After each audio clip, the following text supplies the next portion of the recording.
اٹھے گی تو بندر اور سور بن جائے گی۔ السلام علیکم ورحمۃ اللہ وبرکاتہ۔ دوستو، قیامت کی نشانیاں ویب سیریز ایپیسوڈ نمبر 4 کو آپ سنیں۔ ایک بار ان کے اسٹوڈنٹ نے بڑا اصرار کیا کہ حضور اپنا چہرہ تو دکھائیے نا، آپ پردے میں بیٹھ کر پڑھاتے ہیں۔ تو جب انہوں نے چہرے سے پردہ اٹھایا تو ان کی صورت گدھے جیسی تھی۔ استغفر اللہ۔ السلام علیکم ورحمۃ اللہ وبرکاتہ۔ کیسے ناظرین، آپ ٹھیک ہیں؟ ایک بار پھر الحمدللہ ویب سیریز کا ایک نیو ایپیسوڈ لے کر حاضر ہیں۔ آج کا ایپیسوڈ بھی امید ہے کہ پچھلے ہی ایپیسوڈ کی طرح بڑا امیزنگ ہوگا، کیونکہ بات ہوگی قیامت کی نشانیوں کی۔ آج کس نشانی کی بات کرنی ہے، آج آپ کو کیا بتانا ہے؟ ایک لفظ ہوتا ہے ناظرین، مسخ۔ تھوڑا مشکل ضرور ہے، اس کا معنی بھی بتاؤں گا اور یہ بھی بتاؤں گا کہ مسخ ہونے سے کیا مراد ہے اور قیامت کی نشانی سے اس کا کیا تعلق ہے۔ مگر اس سے پہلے مسخ ہونے کے ایک دو واقعات آپ کو سناتا ہوں، اور قرآنی واقعہ پہلے سنتے ہیں، پھر اس کے بعد ایک بزرگوں کے زمانے کا واقعہ بھی سناؤں گا۔ مسخ جو لفظ ہے، اس کا معنی ہے صورت کا بدل جانا، ڈسٹورشن آف دا فیس، چہرے کا بدل جانا۔ اور یہ واقعات پہلے کی امتوں میں، پہلے کے دور میں ہو چکے ہیں، اور آگے ہوں گے یا کیسے ہوں گے وہ بھی ضرور بتاؤں گا۔ یعنی یہ چہرہ کس طرح بدلتا تھا کہ صورتیں، انسانی صورت جو ہے وہ چینج ہو جاتی تھی۔ کوئی بندر یعنی منکی، کوئی کتا بن جاتا تھا، یعنی ڈاگ اسے بنا دیا جاتا۔ اور یہ سب کیسے ہوا، کیوں ہوا اور کیا ہوا، قرآنی واقعہ سنتے ہیں۔ آئیے، اللہ تبارک و تعالیٰ نے قرآن مجید فرقان حمید میں اس واقعے کو بیان فرمایا، اور یہ واقعہ کچھ یوں ہے کہ حضرت سیدنا داؤد علیہ نبینا علیہ الصلوۃ والسلام کی قوم کے 70,000 لوگ، 70,000 افراد عقبہ کے پاس سمندر کے کنارے ایلا نامی گاؤں میں رہتے تھے۔ ایک ولیج تھا، اس کا نام ایلا تھا۔ اور یہ واقعہ بڑا مشہور ہے، بڑا زبردست قرآنی واقعہ ہے۔ معاملہ یہ ہوا کہ ان لوگوں کی جو تعداد تھی، یہ لوگ بڑے ویل اسٹیبلش تھے، بڑی زبردست لائف تھی۔ وہ فشرز تھے، یعنی وہ مچھلیوں کو پکڑتے تھے، مچھیرے تھے، اور بڑے ویل آف تھے۔ اللہ پاک نے بہت نوازا تھا، بڑی لائف اسموتھ گزر رہی تھی، انجوائے کرتے تھے اپنی لائف کو۔ اب ان لوگوں پر ایک ایگزامینیشن آیا، ایک امتحان آیا کہ سیٹرڈے والے دن، یعنی ہفتے والے دن، انہیں منع کر دیا گیا کہ آپ مچھلیاں نہیں پکڑیں گے۔ اور کمال یہ تھا کہ سیٹرڈے والے دن مچھلیاں جو تھیں، فشز جو تھیں، وہ زیادہ نظر آتی تھیں، وہ زیادہ آسانی سے اسے شکار کر سکتے تھے۔ مگر امتحان تھا، ایگزام تھا، اللہ کا حکم تھا۔ اب کیا ہوا، شیطان نے ان لوگوں کو ایک ہیلا سجھایا، یعنی ایک ایسا راستہ دکھایا کہ ایسا کرو کہ پاٹس بنا لو، چھوٹے چھوٹے جو ہے وہ پاٹس بنا لیے جائیں، حوض بنا لیے جائیں، اور سمندر سے نالیاں نکال لی جائیں۔ سیٹرڈے والے دن وہ مچھلیاں اس نالیوں کے ذریعے ان پاٹس میں، ان حوض میں آ جائیں گی، اس کو تم بند کر دینا، اور سیٹرڈے کے بعد، ہفتے کے بعد ان پاٹس سے، ان حوض سے جو ہے وہ اپنی مچھلیاں نکال لینا۔ ناظرین، یہ شیطان نے ایک راستہ بتایا، مگر یہ رانگ وے تھا۔ بیسیکلی ذرا غور کریں تو یہ بھی تو شکار ہی تھا نا، یعنی سمندر سے مچھلیوں کو پہلے حوض میں قید کر لیا جائے، پاٹس میں قید کر لیا جائے، اور پھر بعد میں اس کو شکار کر لیا جائے۔ تو وہ لوگ لالچ میں آئے، انہوں نے گریڈ اختیار کی، یعنی لالچ اختیار کی، اور یہ کام کرنا شروع کر دیا۔ اب یہ بیسیکلی جب یہ کام ان لوگوں نے کیا تو ان کے درمیان گروہ بن گئے۔ کچھ لوگ کہنے لگے نہیں، یہ اللہ تعالیٰ کی نافرمانی ہے، یہ تو سیٹرڈے والے دن شکار کرنا ہو گیا، جو کہ منع ہے، حرام ہے۔ مگر 12,000 کے قریب لوگ وہ تھے جو شیطان کی اس بات پر گویا انہوں نے یہ عمل شروع کر دیا۔ اور اب جو اللہ والے لوگ تھے، اللہ کی بات کو فالو کرنے والے لوگ تھے، اللہ کے نبی حضرت داؤد علیہ الصلوۃ والسلام کو فالو کرتے تھے، انہوں نے کہا کہ اب ہمارا آپ کا کوئی تعلق نہیں ہے۔ انہوں نے ان کے ساتھ سوشل بائیکاٹ کیا، اور درمیان میں ایک وال کریٹ کر دی، ایک دیوار کھڑی کر دی، انہیں سیپریٹ کر دیا، بائیفرکیٹ ہو گئے وہ لوگ۔ اب کیا ہوا، حضرت داؤد علیہ الصلوۃ والسلام آئے، ان کو جب پتہ چلا کہ قوم نے ایسا کام کیا ہے، اللہ تبارک و تعالیٰ کی طرف سے منع تھا سیٹرڈے والے دن شکار کرنا، انہوں نے ہفتے والے دن اس طرح شکار کیا، تو آپ نے اس قوم کی بربادی کے لیے دعا فرما دی۔ اب کیا ہوا ناظرین، ایک دن ایسا آیا کہ دیوار کے اس طرف، اس بڑی وال کے اس طرف جو 12,000 لوگ رہتے تھے، ادھر سے کوئی آواز نہیں آئی۔ تو یہ لوگ حیران ہوئے کہ اس برابر سے کوئی باہر بھی نہیں آیا، کوئی وائس بھی نہیں آ رہی ہے، معاملہ کیا ہے؟ تو جب اس قوم کے کسی فرد نے اس دیوار کو، اس وال کو جب چڑھ کر اس طرف دیکھا، تو وہ دیکھ کر حیران ہو گئے کہ وہاں تو 12,000 لوگ بندر بن چکے ہیں۔ جی ہاں ناظرین، 12,000 لوگ منکی بن چکے تھے، ان کے چہرے مسخ کر دیے گئے تھے۔ اب وہ بیچ میں جو ڈور تھا اس کو کھولا گیا، اور جب اس ڈور کو کھولا گیا تو وہ لوگ جب ادھر آئے تو حیران ہو گئے کہ جسم انسانوں والا اور چہرہ بندروں والا، اور ایک دوسرے کو پہچان بھی نہیں پا رہے تھے۔ اچھا، جو بندر تھے نا وہ اپنے رشتہ داروں کے کپڑوں کے پاس آ کر انہیں سونگتے تھے، آنکھوں سے آنسو بہاتے تھے، مگر رشتہ دار پہچان نہیں پاتے تھے کہ یہ کون ہے۔ 3 دن تک وہ 12,000 افراد بھوکے پیاسے رہے، اور آخرکار یہ تمام 12,000 لوگ دنیا سے چلے گئے، مارے گئے۔ ناظرین، یہ عذاب تھا اللہ تبارک و تعالیٰ کی طرف سے، ایک ایسا ایگزام تھا اس قوم کا جس میں باقی لوگ تو سکسیسفل ہو گئے، مگر یہ 12,000 رب کی نافرمانی کرنے کی وجہ سے، حرام روزی کمانے کی وجہ سے بندر بنا دیے گئے۔ ناظرین، یہ قرآن میں واقعہ موجود ہے۔ قرآن میں کہاں موجود ہے؟ آئیے قرآن کی آپ کو وہ آیت اور اس کا ترجمہ سناتے ہیں۔ وَلَقَدْ عَلِمْتُمُ الَّذِينَ اعْتَدَوْا مِنْكُمْ فِي السَّبْتِ فَقُلْنَا لَهُمْ كُونُوا قِرَدَةً خَاسِئِينَ۔ ترجمہ: اور یقیناً تمہیں معلوم ہیں وہ لوگ جنہوں نے تم میں سے ہفتے کے دن میں سرکشی کی، تو ہم نے ان سے کہا کہ دھتکارے ہوئے بندر بن جاؤ۔ حکم الہی ہوا، یہ ان پر عذاب نازل ہوا، اور 12,000 لوگوں کے چہرے مسخ کر دیے گئے، بدل دیے گئے، کہ پچھلی قوموں میں عذاب ہوا۔ ناظرین، ایک اور واقعہ، اور وہ بھی دل ہلا دینے والا واقعہ ہے۔ ایک بزرگ فرماتے ہیں کہ ہم لوگ 3 آدمی ایک ساتھ یمن جا رہے تھے، اور ہمارا ایک ساتھی حضرت ابوبکر صدیق رضی اللہ تعالیٰ عنہ، حضرت عمر رضی اللہ تعالیٰ عنہ کی شان میں بد زبانی کر رہا تھا، نازیبہ باتیں کر رہا تھا۔ ہم لوگ اس کو بار بار منع کرتے تھے، مگر وہ اپنی اس حرکت سے باز نہیں آتا تھا۔ جب ہم لوگ یمن کے قریب پہنچ گئے تو ہم نے اس کو نماز فجر کے لیے جگایا، تو وہ کہنے لگا کہ میں نے ابھی ابھی خواب میں سرور کائنات علیہ الصلوۃ والسلام کو دیکھا ہے، اور میرے آقا علیہ الصلوۃ والسلام سرحانے تشریف فرما ہوئے، اور مجھے فرمایا کہ اے فاسق، اللہ پاک نے تجھ کو ذلیل و خوار فرما دیا، اور تو اسی منزل میں مسخ ہو جائے گا۔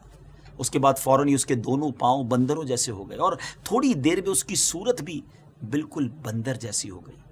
ہم لوگوں نے نماز فجر کے بعد اس کو پکڑ کر اونٹ کے پالان پر بٹھایا، یعنی کیمل کے اوپر اسے بٹھایا، رسیوں سے اسے باندھا، اور وہاں سے روانہ ہوئے۔ غروب آفتاب کے وقت جب ہم ایک جنگل کے قریب سے گزر رہے تھے تو وہاں ایک بندروں کا غول دیکھا، تو اس شخص نے جو بندر بن چکا تھا رسیاں توڑوا کر وہ اس کیمل کے اوپر سے اس نے چھلانگ لگائی، اونٹ کے اوپر سے کودا، اور وہ بندروں کے اس پورے غول کے اندر جا کر شامل ہو گیا۔ ہم لوگ حیران ہو کر تھوڑی دیر تک وہاں ٹھہرے تاکہ ہم یہ دیکھ سکیں کہ بندر اس کو ایکسیپٹ کرتے ہیں کہ نہیں۔ تو ہم نے دیکھا کہ یہ بندروں کے پاس جا کر بیٹھ گیا، ہم لوگوں کی طرف بڑی حسرت کے ساتھ دیکھتا تھا، اور اس کی آنکھوں سے آنسو جاری تھے۔ تھوڑی دیر کے بعد جب سب بندر وہاں سے جانے لگے تو وہ بھی بندروں کے ساتھ چلا گیا۔ استغفر اللہ۔ ناظرین، دیکھا آپ نے اللہ والوں کی گستاخی، اللہ والوں کی شان میں بد زبانی، اور بالخصوص صحابہ کرام اور اہل بیت کا جو مرتبہ ہے اسلام میں، ایسی بزرگ ہستیوں کے بارے میں تو ہمیشہ اچھی بات، پیاری بات، کبھی ہماری زبان سے کسی کی بے ادبی نہیں ہونی چاہیے۔ اللہ پاک ہمیشہ ہمیں سب کا با ادب رکھے۔ بہرحال ناظرین، یہ واقعات ہمیں بتاتے ہیں کہ ڈسٹورشن آف فیس، یعنی مسخ ہونا، یہ پہلے بھی ہو چکا ہے۔ آپ سوچ رہے ہوں گے کہ پروگرام تو قیامت کی نشانیوں پر ہے۔ آئیے میں یہ تمام باتیں اس لیے آپ کے سامنے بیان کی کہ آپ کو اندازہ ہو کہ یہ مسخ ہونا ہوتا کیا ہے، اور کیا یہ پہلے بھی کبھی ہوا ہے۔ تو جی ہاں، پہلے بھی ہو چکا ہے، اور قیامت سے پہلے بھی ہوگا، اور یہ احادیث سے ثابت ہے۔ انشاءاللہ ہم آپ کو حدیثیں بھی سنائیں گے، مگر یاد رہے کیونکہ نبی پاک علیہ الصلوۃ والسلام کی ہم امت سے ہیں، تو ایسا نہیں ہوگا کہ سارے ہی لوگوں کے چہرے مسخ ہو جائیں گے، بلکہ کچھ ایسے بد نصیب ہوں گے جن کے قیامت سے پہلے چہرے مسخ ہوں گے۔ وہ کب ہوگا اور کیسے ہوگا آپ کو بتاتے ہیں، مگر ایک اور عبرتناک واقعہ بخاری اور مسلم شریف کی حدیث میں ہے کہ حضرت ابو ہریرہ رضی اللہ تعالیٰ عنہ فرماتے ہیں کہ رسول اللہ صلی اللہ تعالیٰ علیہ وسلم نے فرمایا، جو اپنا سر امام سے پہلے اٹھا لیتا ہے اور اس سے نہیں ڈرتا، تو اللہ اس کے سر کو گدھے کی طرح کر دے۔ استغفر اللہ ربی من کل ذنب واتوب الیہ۔ ہم بظاہر تو اس کو بہت چھوٹا سا معاملہ سمجھتے ہیں، لوگ نمازیں پڑھ رہے ہوتے ہیں اور ہم دیکھتے بھی ہیں کہ وہ امام سے پہلے چل رہے ہوتے ہیں، امام سے پہلے رکوع سے سر اٹھا لیتے ہیں، امام سے پہلے ہی سجدے سے سر اٹھا لیتے ہیں، مگر یاد رہے ہماری شریعت میں یہ بڑا جرم ہے، یہ بڑی مسٹیک ہے، ایسا بالکل نہیں کرنا چاہیے، کیونکہ اس پر صورت بگڑ جانے یعنی بس ہو جانے کی گویا وعید موجود ہے، پنشمنٹ ہو سکتی ہے۔ اگر آج اللہ عز و جل کا ہم پر یہ عذاب نازل نہ بھی ہو تو یہ نبی پاک علیہ الصلوۃ والسلام کی رحمت کا صدقہ ہے۔ مگر بعض نادان ہو سکتا ہے اس وقت بھی ہمیں سن کر سوچ رہے ہو کہ یار ایسا کیسے ہو سکتا ہے، اتنی سی غلطی پر کیا اتنی بڑی سزا مل سکتی ہے۔ دیکھیں حدیث پاک ہے اور ہمیں اس پر ہمیشہ عمل کرنا ہے، ڈرنا ہے ان چیزوں سے کہ نہیں ہمیں یہ کام نہیں کرنا، جو اللہ رسول نے فرمایا اس پر عمل کرنا ہے۔ اسی حدیث پاک کی شرح میں حضرت علامہ ملا علی قاری رحمۃ اللہ تعالی علیہ ایک عجیب واقعہ بیان فرماتے ہیں کہ ایک محدث دمشق سیریا میں ایک مشہور شیخ تھے، حدیث سیکھنے گئے اور وہ شیخ پردے میں رہ کر انہیں حدیث پڑھاتے تھے، حالانکہ وہ مرد تھے، مرد تو پردہ نہیں کرتے نا۔ تو ایک بار ان کے اسٹوڈنٹ نے بڑا اصرار کیا کہ حضور اپنا چہرہ تو دکھائیے نا، آپ پردے میں بیٹھ کر پڑھاتے ہیں۔ تو جب انہوں نے چہرے سے پردہ اٹھایا تو ان کی صورت گدھے جیسی تھی۔ استغفر اللہ۔ فرمایا کہ میں اس حدیث کے بارے میں اس کو عقل میری مانتی نہیں تھی، میں اس حدیث کو حقیقت نہیں سمجھتا تھا، اور آزمائش کے طور پر میں امام سے آگے سر اٹھانے لگا، امام سے پہلے سر اٹھانے لگا، اور میں اس مصیبت میں گرفتار ہو گیا۔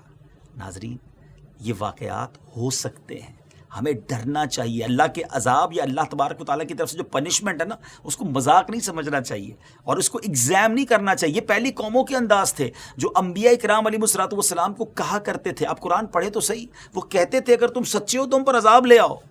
یہ تو کفار کا طریقہ رہا، اور پھر پنشمنٹ آئی، پھر عذاب آئے ان پر۔ تو یہ کبھی بھی نہ کہیں یا کبھی بھی نہ سوچیں کہ بھائی عذاب آنا ہوگا تو دیکھیں گے۔ استغفر اللہ، ہماری تو حیثیت ہی نہیں ہے۔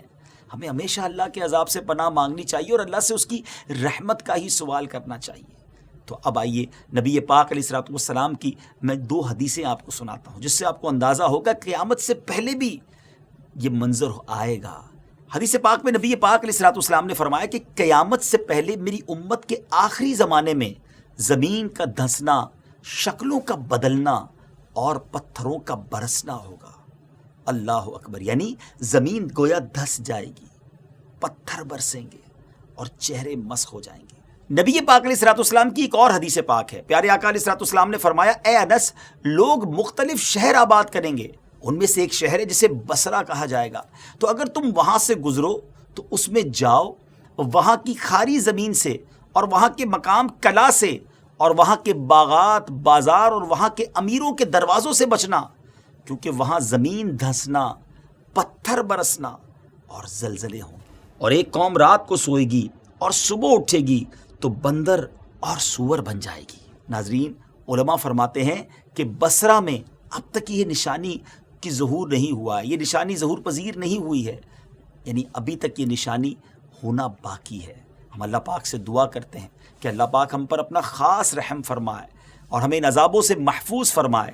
اس کے ساتھ ہی ناظرین اب یہ بھی نیت کرنی ہے کہ ایسے بے ادبی والے معاملات سے شریعت کے جو احکام ہیں اس کو ڈس اوبے نہیں کرنا، اس پر عمل کرتے چلے جانا ہے۔